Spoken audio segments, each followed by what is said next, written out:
Do not worry, I will not try to sing like John Lennon. I can't do that.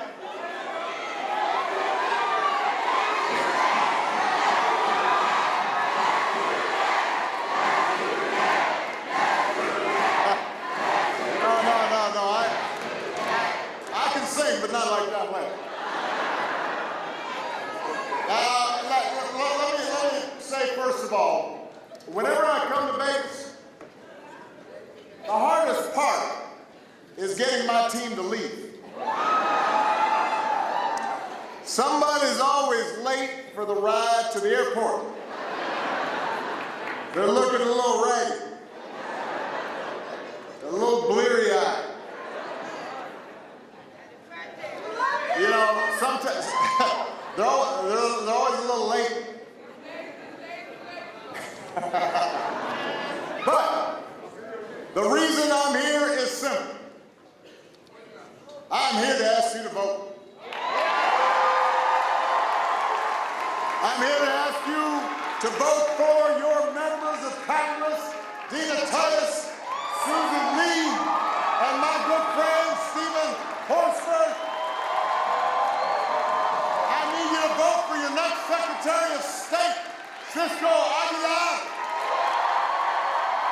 for your Attorney General, Aaron Ford, for your outstanding governor, Steve Sisolak, and to send Catherine Cortez Masto back to the United States Senate.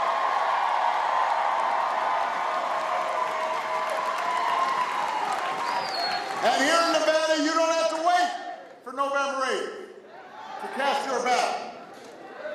You can vote early in person through November 4th at any early vote location in your county. You can drop your mail ballot off there, or you can just drop it in the mail. And you can vote at any polling place in your county on November 8th. There is no excuse, people. And if you have any confusion, if you're not quite clear, you can just go to iwillvote.com/NV. Find out where you need to go, and then make a plan, and then after you've made your plan, you gotta help your family and friends make a plan to vote. Because, you know, they may want to vote, but, you know, Cousin Pookie, you know,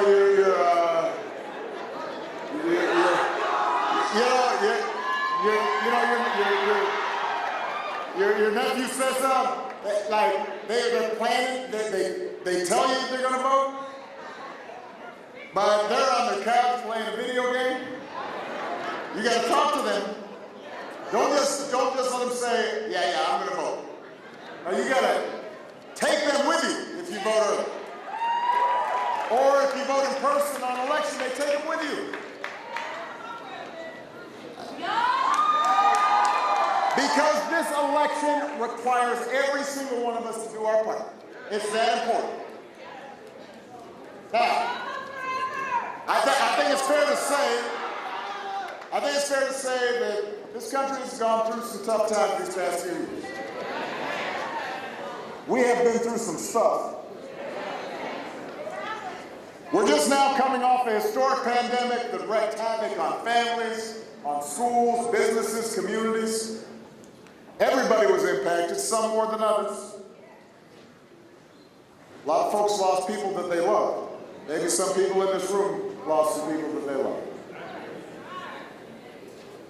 And the pandemic also highlighted,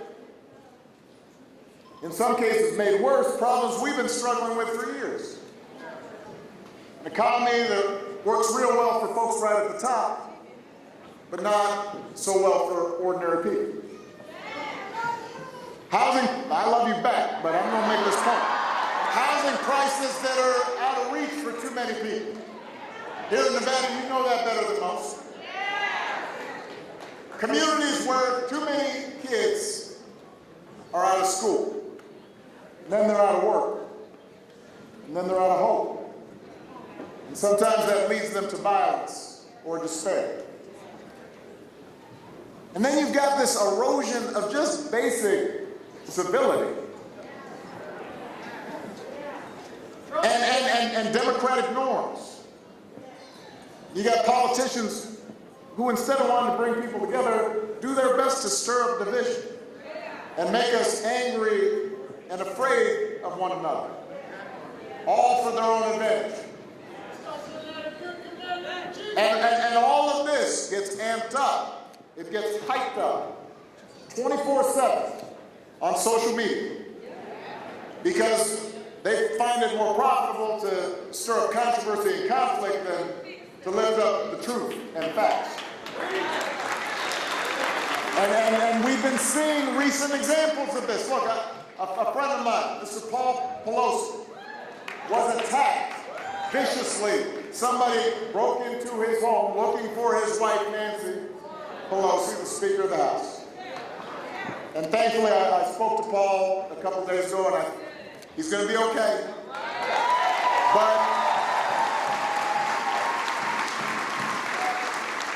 But even as investigators do their job, find out what exactly motivated this person, one thing's clear. This increasing habit of demonizing political opponents creates a dangerous climate.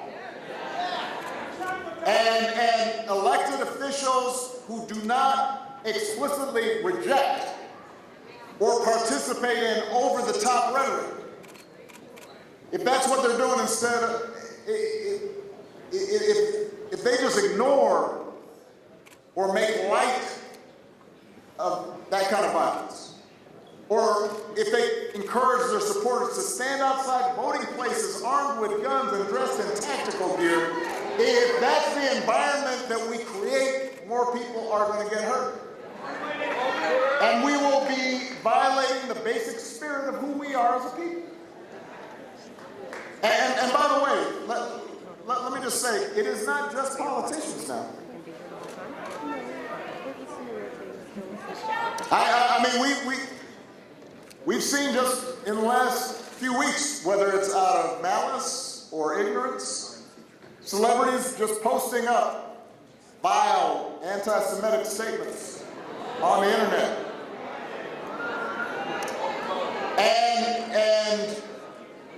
And it gets disseminated, and millions of people log on to that. I want to give you a tip, Nevada.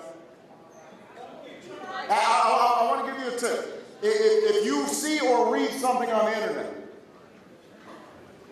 that says some people, certain kinds of people, whether it's white or black or immigrant or gay or Jew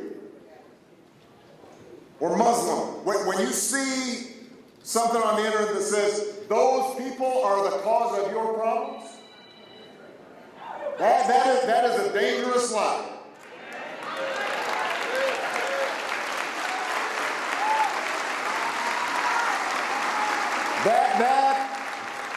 That is a path that will tear this country apart. And so we have to reject that kind of thinking and that kind of rhetoric. And by the way, stop believing everything you read on the internet.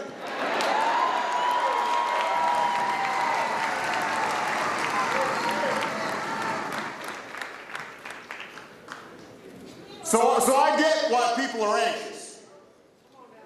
Sometimes there's a mean spirit out there floating in cyberspace. And I get why you might be worried about the course of our country. I understand why sometimes it's tempting just to tune out. Just go watch football, or HGTV, or the Great British Baking Show, whatever you like. Or Real Housewives. I don't know what y'all watch.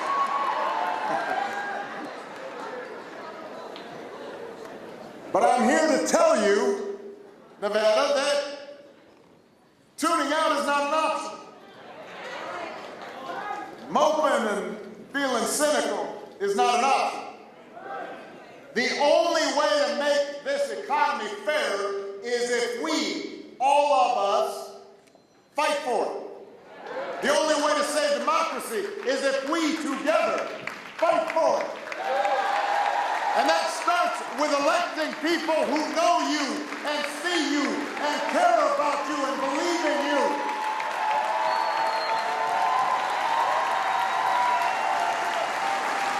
And that's what you did 2 years ago when you sent Joe Biden to the White House. He's fighting for you every day. He's got your back. He's doing everything he can to put more money in your pockets and to make your streets safer and to bring more good-paying jobs here to Nevada.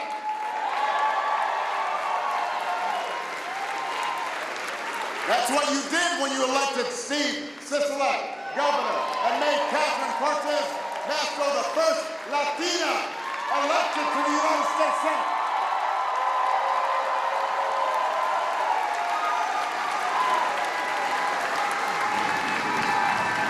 So now you need to do it again.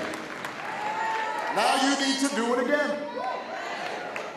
Because there may be a lot of issues at stake in this election, but the basic question that you should be asking yourself is who will fight for you? That's the choice in this election. Who will fight for you?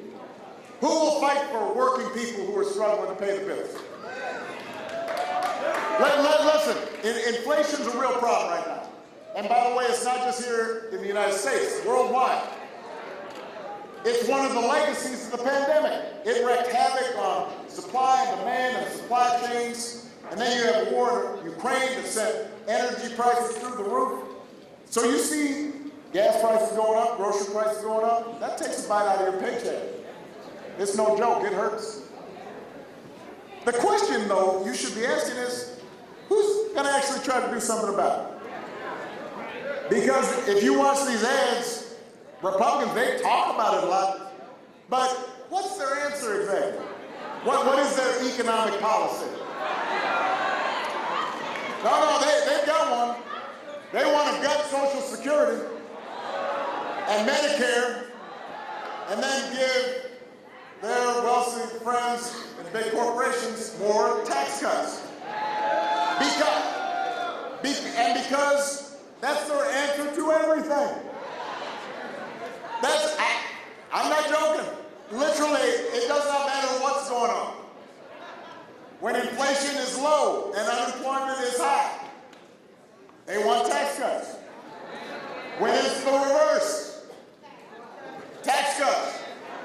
I was telling some folks in Michigan, if there was an asteroid headed towards Earth right now, they'd all get in the room and they'd say, you know what you need? We got to cut taxes for the weather. That's going to solve it. Really? I guess it's simple to just have one answer to every economic problem. It's like, I remember, when I had a test in math, and sometimes I didn't study hard enough. Might have stayed up too late the night before, and it'd be nice if you could just write down 8 for every answer. You just have the same answer over and over again. Except, you know what? That's the wrong answer. And the Republican policies, they're not going to help you. But that's why Democrats actually have plans to take on drug companies to lower prices, to get the oil industry to clean up its act, to pass laws to make housing more affordable, to make sure big corporations are creating jobs in Nevada instead of overseas. They've got a plan. That's the choice in this election. That's what this is about.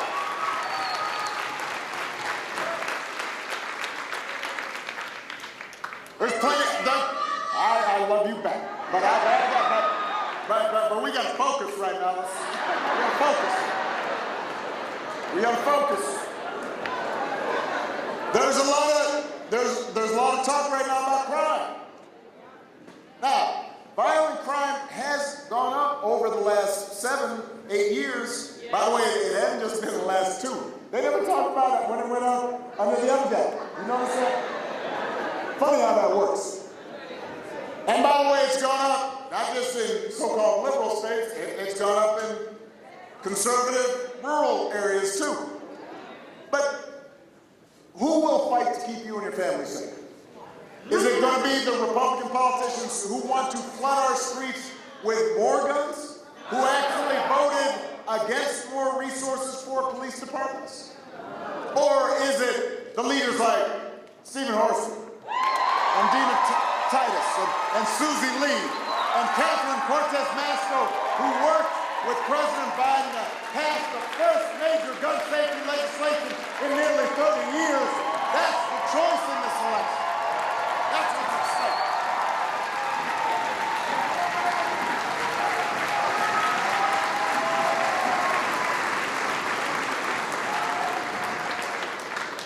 Who will fight for your freedoms? Is it some of these Republican politicians and judges who think they should decide when you start a family or how many children you have or who you marry or who you love? Or is it Democratic leaders who believe that the freedom to make these intimate, personal decisions belong to every American, not politicians in Washington? You should be making those decisions. That's the choice in this election. That's what you have to decide.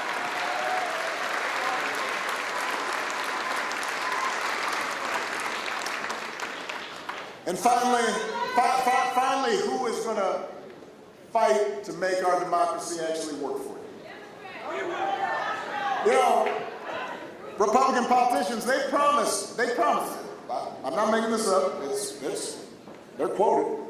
If they get control of Congress, their big priority, their number one priority, they're going to spend the next 2 years investigating their political opponents. Some of them have said they're going to impeach President Biden. Now, they're not sure why. They're not sure what for yet, but apparently that's beside the point. Now, let me ask you a question. How's that going to help you pay your bills? How's that going to build more affordable housing in Nevada? How's that going to lower gas prices?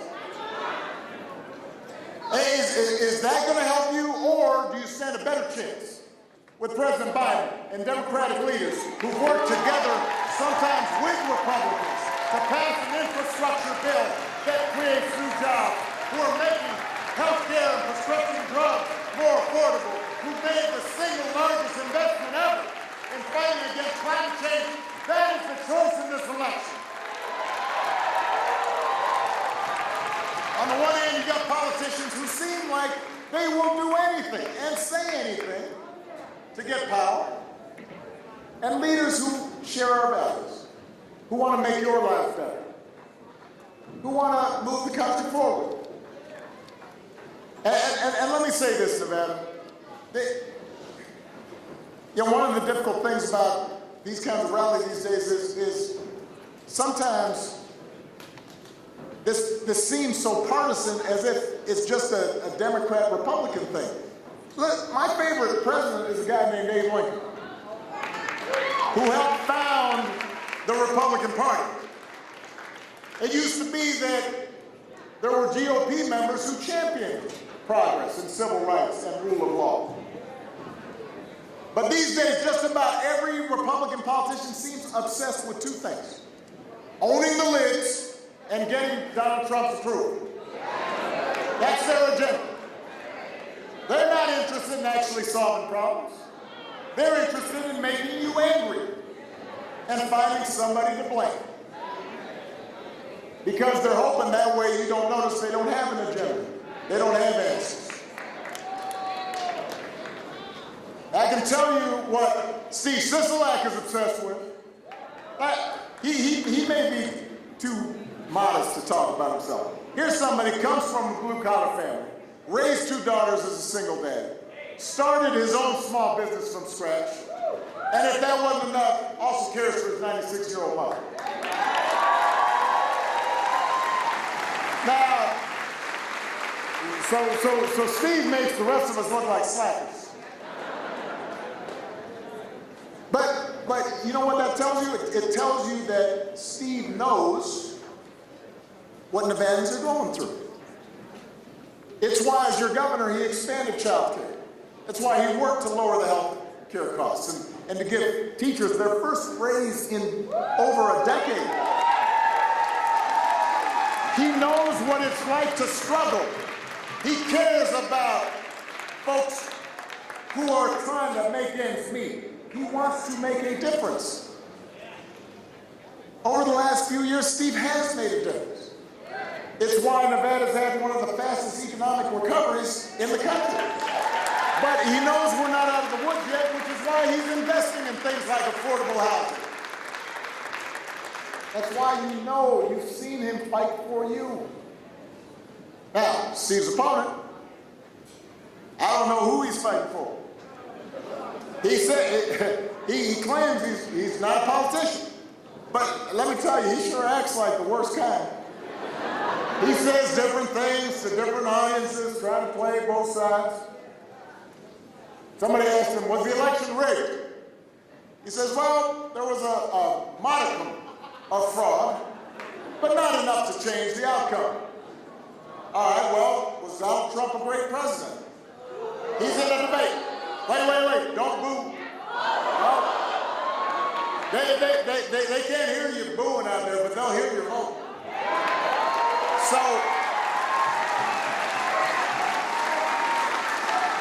So in a debate, this guy says, well, I wouldn't say great.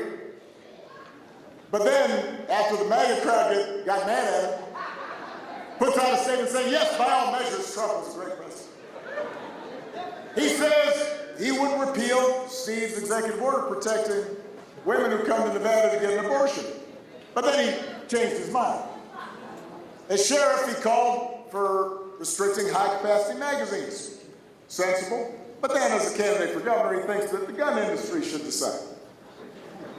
Now, here's something you need to know about anybody you're thinking about voting for.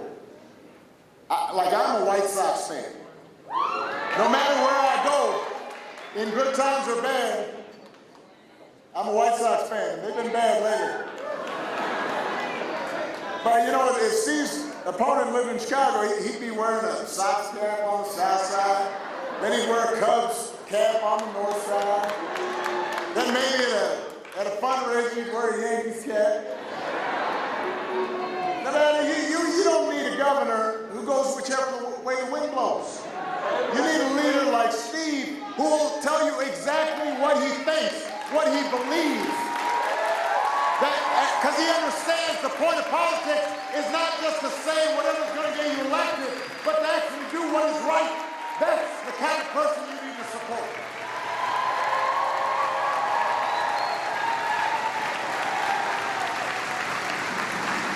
Same thing with Catherine Cortez Masto. Third generation Nevada. Grew up here in Vegas. Dad started out parking cars at the Dunes. She and her sister were the first in the family to graduate from college. She knows what it's like to struggle and work hard. In the Senate, she succeeded my dear friend and her mentor, Harry Reid, who also, by the way, never forgot where he came from. She hasn't forgotten where she came from, which is why she's gone after big oil for high gas prices. Why she takes on pharmaceutical companies to lower prescription drug costs. She's fought harder than just about anybody in Congress to make housing more affordable. Because she wants to give every family the same opportunities that her family had. Now, Catherine's opponent, different story. What did I say about voting? We're gonna vote, don't boo. So Catherine's opponent, he moved to Nevada right before he ran for elected office. As a lobbyist, has made millions of dollars working for a firm that defended big oil companies. As Attorney General, fought to end investigations into big oil companies. So those are his peeps. That's who he listens to. I think it's fair to say he might be more interested in keeping them happy than he is fighting for you. And by the way, you don't have to take my word for it. A few weeks ago, 14 members of Adam Weishoff's family, and now they were supporting Catherine Cortez Masto. 14. Think about that. Think about that. Let me say this. You know, we all might have a crazy uncle, you know, that kind of goes off the rails. But if you got a full Thanksgiving dinner table, and they're all saying you don't belong in the U.S. Senate, when the people who know you best think your opponent would do a better job, that says something about you. And it says something about Catherine and the work that she's doing right now for the people of Nevada.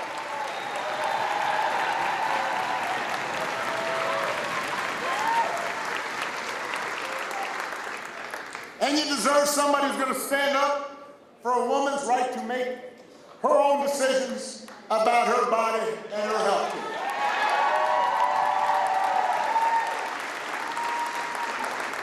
Listen, abortion's controversial in this country, has been for a long time, and I genuinely believe there are good people of conscience who may differ from me on the issue. But we should all agree that women everywhere should be able to control what happens to their own bodies. It shouldn't be controversial to say that the most personal of healthcare choices should be made by a woman and her doctor, not by a bunch of mostly male politicians. Which is why when the Supreme Court struck down Roe versus Wade, it was a wake-up call.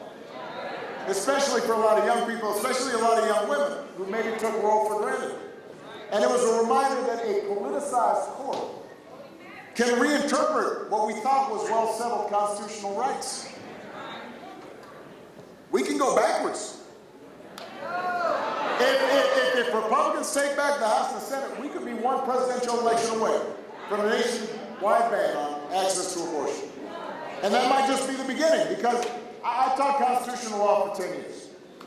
And I can tell you this, if a court does not believe that there's a zone of privacy that the government can't intrude in, that allows us to make certain decisions without government interference, then other freedoms that we take for granted may be at risk. And Justice Clarence Thomas already said as much.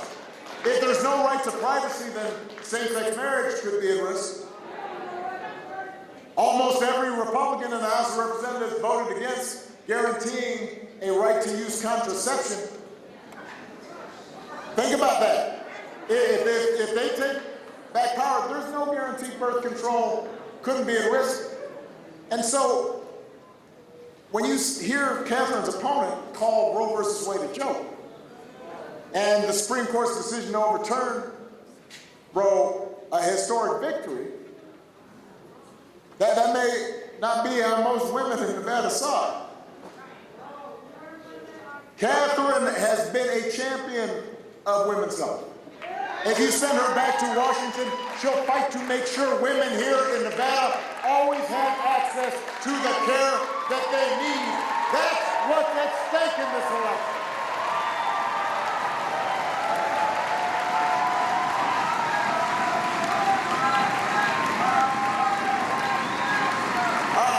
I know it's getting late. It's a school night. Let me bring this on home for you. If all these things I talked about aren't worth 15 minutes of your time, I don't know what is.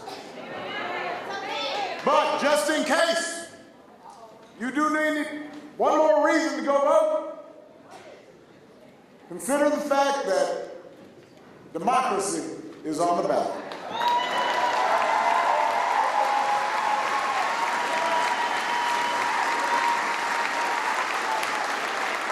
I gotta admit, sometimes going out on the campaign trail feels harder than it used to. Not just because I'm older, a little gray.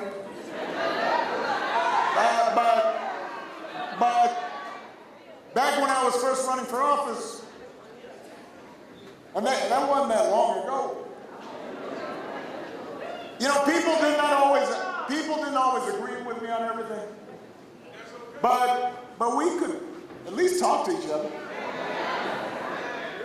You know, I travel here in Nevada. I grew up Up north, I had to go, not just to Reno, I'd be going to like Elko. And I talk to people and sit in diners. You go to a VFW hall, go to, a county fair around the country, different places, and you talk to folks. And maybe that piece of pie, I like pie, cup of coffee, and you listen. And they might not always agree with me, and they might not vote for me. But we sometimes found we had some things in common. Talk about our kids. Talk about sort of bad jobs we used to have. Talk about a parent who got sick and it was tough getting health care. And we see each other and our shared humanity. And sometimes we persuade each other. And that's why I ended up getting a whole bunch of Republican votes. And after I won, my opponent, John McCain, graciously conceded. And he wished me luck for the sake of the country.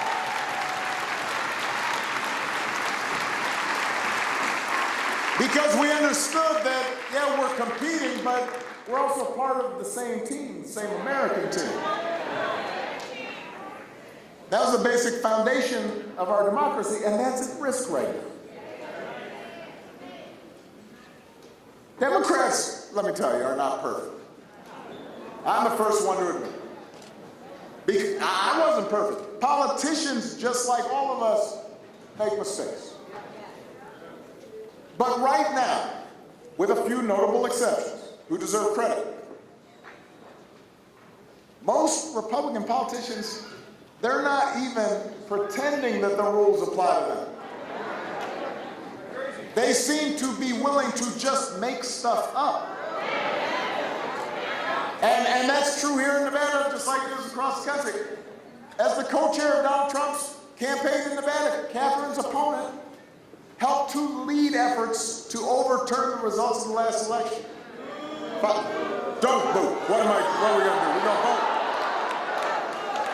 But he filed bogus lawsuits, pushed phony claims of voter fraud. So I think it's fair to say that if he loses this race, he's going to do it again. He has no actual evidence of election fraud because there's actually no widespread election fraud. But he's not going to let that stop him. He's going to look under every rock in the desert to try to find an excuse. Although if he wins, I'm guessing he'll be left in center. All those votes will be legit. Funny how that works. Listen, I lost my first congressional race by 30 points. I got whooped. You know what I did not do? I didn't say this was rigged. I didn't claim fraud. I certainly didn't instigate a riot on the Capitol. Instead, I asked myself, how can I be better? How can I connect with voters better? Because that's how it's supposed to work.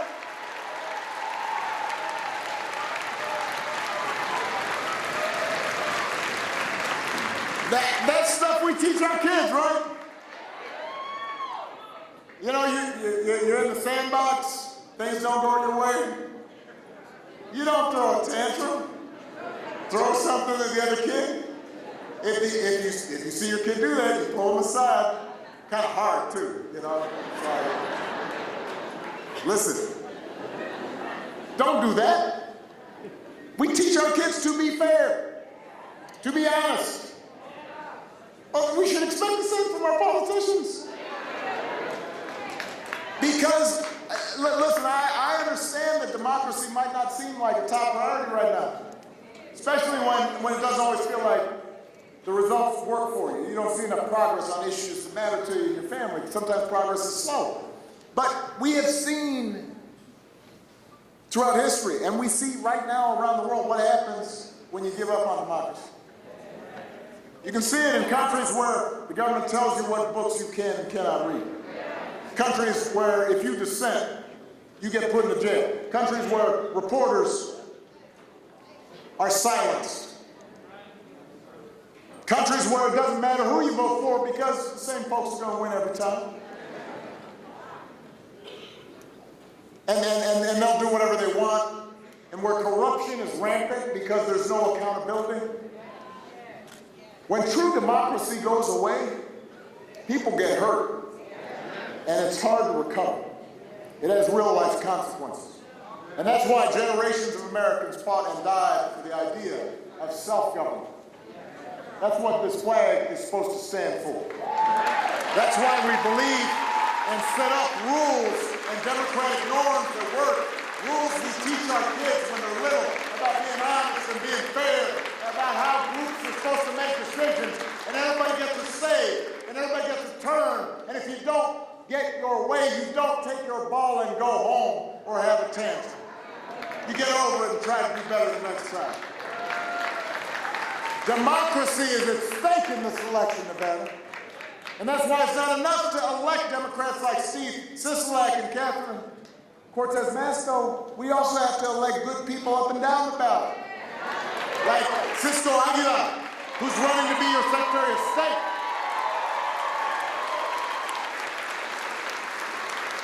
You know, Nevada makes it easier to vote in most than many other states. You got early voting, you got universal mail-in voting, same-day voter registration. They don't just help Democrats, they make it easier for everybody to cast their ballot, no matter who you're voting for. Cisco's opponent wants to make it harder to vote. He's trying to one-up all the Republicans peddling lies about the 2020 election by saying that all elections in Nevada for the last 15 years have been fake. Really? The last 15 years, all of them. He's going around rural Nevada spreading lies about how you can't trust electronic voting machines. But apparently you can't trust an election denier to oversee volunteers hand-counting ballots. That's not somebody you want in charge of your elections. It'd be like if the Raiders were playing the Chiefs. And you notice that instead of the refs who've been calling games for 20 years, somebody said, hey, how about that guy over there wearing the Chiefs gear, who's been tailgating for the last 3 hours, drinking some brews, and ranting about how the Chiefs actually beat the Bucs in the Super Bowl last year. They look impartial. Let's put them in charge. If you wouldn't do that for a football game, why would you do it for an election?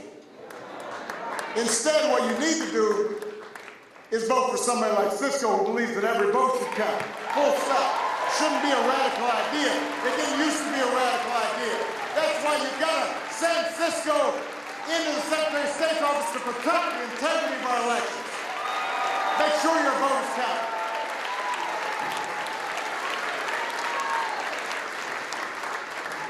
Right now, you get a chance to make a difference, so long as you vote. And we joke in my house, between me and Michelle can sometimes be the glass half empty. She can get a little down. I'm the hope and change guy. So I'm usually a little more optimistic. And sometimes when she gets down about the state of the country, the state of the world, she's been reading too much, watching too much stuff, hearing crazy stuff. I'll say, hey, honey, it's gonna be okay. Because I believe it will be. But you know what? It won't be okay on its own. The reason I believe it'll be okay is because I believe in you. It'll be okay if we fight for it and work for it. Not just on election day, but every day in between. That's why this election matters, Nevada. These may be tough times, but we've been through tough times before. We just have to resist the temptation to give up, to turn inward, to see politics as a zero-sum game where everything goes and rules are broken. And the only way people like, quote-unquote, us win is if people like them lose. Remember what I said at the beginning. That is how we lose. When we turn on each other and make up stuff about each other. But if we come together,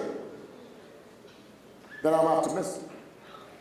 Because even in our darkest moments, and there have been darker moments in this country before, we've always had more in common than our politics and sometimes our politicians suggest.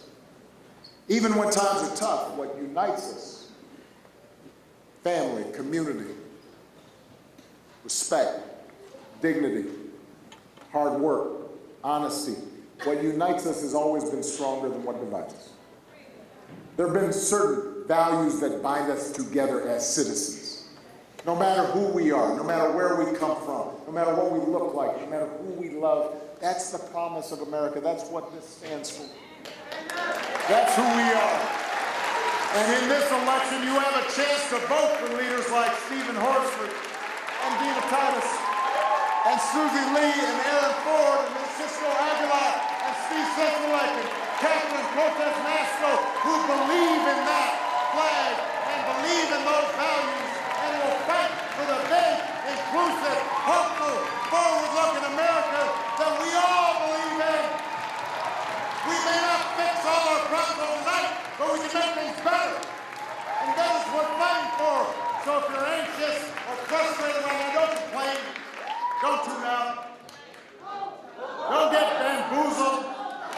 Don't fall for the okey doke. Get off your coat. Get off your couch and do what? Put down your phones and do what? Vote for this incredible Nevada Democratic ticket. Make sure other folks do the same. If enough of us make our voices heard, we will build a country that is more fair and more just and more equal and more free. I believe in you. Let's go do it. Thank you, Las Vegas. Thank you, Nevada. I love you.